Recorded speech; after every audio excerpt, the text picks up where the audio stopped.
Hello and welcome to today's class. Today we're going to focus on stationary points, still revolving around curves. So in our previous class, we looked at how straight lines form tangents when they intersect with curves.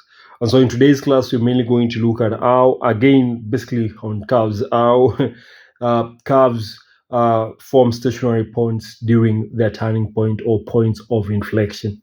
So basically, a curve is said to form a stationary point if its gradient at any point is equal to 0. All right, so when you take the function of the curve, assuming in this case being equal to y, all right, so the derivative of a function y with respect to x, of course, will give you the gradient function. All right, we'll give you the gradient function. All right, so the gradient function.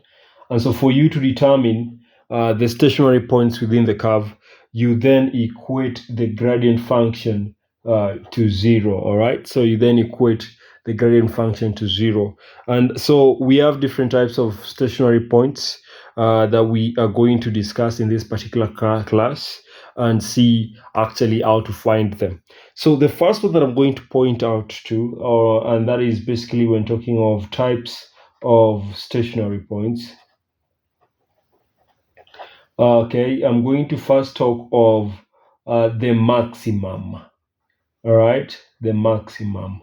So with the maximum, usually we determine the maximum, all right, if the second derivative of, let's say, a function y with respect to x actually is less than 0. That is to mean that it gives you a negative. It gives you a negative. That is at the that is after you've done the second derivative of a function, of course, and you know where the stationary points are, then it becomes easy to find out the second derivative value. All right, so whenever the second derivative is less than or is a negative number, is less than 0, is a negative number, we then say that that stationary point is actually the maximum, and it will tend to look something like this. It's more of an inverted curve. Okay, all right, so whenever you have an inverted curve, okay, this forms the maximum. This forms the maximum. Right. So the second type of stationary point we have is what we call the minimum. All right. So the minimum is found when the second derivative of, let's say, a function y with respect to x is greater than 0. That is to mean that it is a positive number. So whenever you have a situation where, all right, the second derivative, adds up to a number that is greater than 0, then we say that it is a minimum. The turning point there is described to be minimum. And usually these are curves that are opening up. So this point here is what we describe as the minimum. And remember, stationary points are basically points within the curve when the gradient is equal to 0. Okay, points within the curve when the gradient is equal to 0. Let us look at the last type of stationary point, then do an example. All right, so the third type of stationary point, and this happens to be the last, is inflection point. All right, so these are the point of inflection. All right, so we say that a stationary point is a point of inflection if the second derivative of, let's say, our y function is equal to 0. Okay, is equal to 0. So inflection points are usually found from curves that look like this. All right, or those that look like this. So basically, this here is the point of inflection. Okay, this here is what we are saying we're describing as the point of inflection. All right, and so that would be the same for this point here. And so this is what we would say actually to be the point of inflection. So those are the types of stationary points. And in summary, there are of three types: maximum, minimum, and inflection point. All right, and so with that in mind, let us do an example and figure out how to solve stationary points and find out which types they are in an example. In an example. Awesome. So we are given a problem here, and we are supposed to identify the stationary points of the curve y equals to x cubed minus 3x plus 2. And for each point, we are supposed to determine whether it is maximum, minimum, or a point of inflection. So we are first of all going to solve this problem by identifying the stationary points. So we said that it's a stationary point if its gradient is equal to 0. So we're going to find the first derivative of our function y and then equate it to 0, as that will be our gradient function. So dy with respect to x, the derivative of y with respect to x will be equal to 3 times 1, giving us 3x, 3 minus 1, x squared, all right, minus 3 times negative 3. That is 1 times negative 3, as in 1 is the index of x here. So it is 1 times the 1 times the coefficient, which is negative 3. So that is going to be negative 3. And now 1 minus 1 giving us x raised to 0, which is basically any number raised to 0 is 1. All right, so that will just leave us with x without the variable, as it will simplify down to 1, and so 3 times 1 giving us 3. All right, so remember, a derivative of a constant will always be equal to 0. So the derivative of 2 here will be equal to 0, and so our first derivative of the function y will be 3x squared minus 3. All right, now remember, for us to find the stationary point, we have to then equate this function to 0. So we're going to equate the whole thing to 0 and then try solve for the value of x. All right. So basically, note that you're going to have 3 into x, because 3 is a common factor in that particular function. So it's going to be 3 into x squared, as in 3x squared divided by 3, giving us that x squared, minus 1 equals to 0. All right. Now note that we can divide the left hand side and the right hand side by 3, and so that will leave us with x squared minus 1 being equal to 0. Now, making x squared the subject of the formula, we are going to have that it is x squared being equal to 1. Now, for us to find the value of x, we'll find the square root of both ends. And so the value of x here will be plus and minus 1. All right, so we have found the two possible values of x from this particular problem. But this is not enough for us to find the stationary points of the curve on the curve y equals to x cubed minus 3x plus 2. Okay, so for us to find the coordinates, we are going to substitute the two values of x, that is x1 and x2. x1 will be positive 1 and x2 will be negative 1. All right, so we're going to substitute the two values of x into our y, our function, and find the two values of y that will then help us find the coordinates within the curve where we have stationary points. All right, so for x1, let us find for x1 being, of course, if x1 is equal to 1, all right? What will be the value of y? So basically, we will substitute all the values of x. So y will be equal to 1 cubed. We are using the function here, that is x cubed minus 3x plus 2, to find the value of y there. All right, minus 3 into 1 plus 2. All right, so this here will give you, this here will give you the value of y to be equal to 0. That is to mean that the first stationary point is actually, of course, this is the value. The first stationary point is going to be, so the stationary point at this particular case, that is our first one, will be x being equal to 1 and y being equal to 0. So that will be our first stationary point. But remember, we have 2 points of inflection, because when we were solving, we found the values of x to be plus or minus 1. All right, so that is the first stationary point of this particular problem. So we go ahead and then find the second stationary point. All right, so the second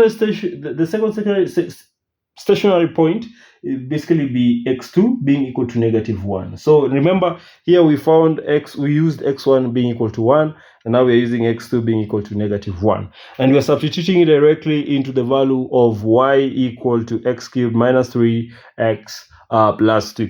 So in here we are then going to find that the value of x equals to, that is -1 cubed, all right, that is for the value of x here, minus 3 into -1 plus 2. And so the value of y here will be equal to, yes, the value of y here will be equal to 4. That therefore means that our second stationary point will be equal to the value of x is -1 and the value of y which is 4. So these are our 2 stationary points, okay? So we are having 1, 0 and -1 and 4. So those are our 2. So we've actually identified the stationary points on the curve y x cubed minus 3x plus 2. All right, so we've done the first part of the question by identifying the stationary points. And remember what we did, we first had to find the gradient function, equate it to 0, then solve for the value of x. Then, of course, use the function that is y equals to 2x cubed minus 3x plus 2 to find the values of y, which then gave us the stationary points of the curve on a Cartesian plane mode, that is xy. So 1, 0 and -1 and 4. So we are then left, we're only left to answer the nature of these stationary points. So what is the nature of the stationary point at 1, 0? All right, is it a maximum, minimum, or a point of inflection, as that is the second part of our question? And what is the nature of the second stationary point, that is -1 and 4? Is it maximum, minimum, or a point of inflection? So let us handle that and see what we have. So remember what we said about finding the nature of stationary point. We have to find the second derivative, okay? We have to find the second derivative of our equation, all right? So our equation we know was equal to, y being equal to x cubed, all right, minus 3x plus 2. All right, so the first derivative we calculated, and we are going to calculate again, and that is dy dx. In this particular case will be 3 times 1, that is going to be 3x raised to 2 minus 1 times -3 giving us -3, and of course 1 minus 1 giving us 0. So x is raised to 0, which boils down to 1. So 3 times 1 just giving us 3, and the derivative of 2 is a constant. So anytime you raise a constant, you differentiate a constant, you will always get 0. So in this particular case, the derivative will be equal to 0, and so that will be our first derivative of the function y. Now, for us to find the second derivative, then we are going to derive our gradient function here, okay? We are going to derive our gradient function, that is 3x squared minus 3. All right, so basically that will be the second derivative of our function y with respect to x will be equal to, now 2 times 3, all right, that will be 6, and so x, and remember it's 2, all right, so 2 minus 1 will be, x raised to 1. So basically that will be it for our first term here, and in our second term we are having -3, which is a constant, and remember anytime you derive a constant it's always equal to 0. So our second derivative of our first equation that I've labeled here, our gradient function, will actually be 6x. Now, we are not able to find the value of 6x, whether it's greater than 0 or it's less than 0, or whether it's a positive number, a negative number, or equal to 3. All right. So for us to find the value of this particular second derivative, we are going to evaluate it depending on the stationary points. All right. So the first stationary point we had as 1 and 0. Okay, 1 and 0. And so remember that the value of x here was equal to 1. So for us to find whether this second derivative, all right, is greater than 0 or less than 0, we are going to substitute the value of x into it. And so remember that will be 6 into 1. And what do we get? 6 into 1 will give us 6, which is a value that is actually greater than 0. And so what do we conclude? All right, we conclude, remember what we said, that if the second derivative is a positive number, then we say that that is a minimum stationary point. All right, so therefore this stationary point, that is 1, 3, will actually be a minimum turning point. All right, will be a minimum turning point. All right, therefore 1, 0 will be a minimum turning point. Now for the second stationary point, we have -1 and 4. All right. All right, so for us to find whether it's positive or a negative number, we'll substitute the value of x into the second derivative, which is actually 6x. So that will be 6 into -1, all right, which is the value of x here. And note, we are going to get -6. And so what do we know about negative numbers when you're determining the nature of stationary points? That's going to be what? A maximum, all right, a maximum turning point. So therefore, this stationary point is a maximum turning point. This stationary point is a maximum turning point. All right, so that is it for that particular problem. We've calculated the stationary points, and we got them to be 1 and 0 and -1 and 4. All right, and then we've used the second derivative to find the nature of the stationary point. All right, so in the first instant, we found that the second derivative actually had a positive value at 1, 0. So that meant that it was a minimum turning point. And at -1, 4, we got a negative number. That meant that it was a maximum turning point. All right, so that's it for this particular example.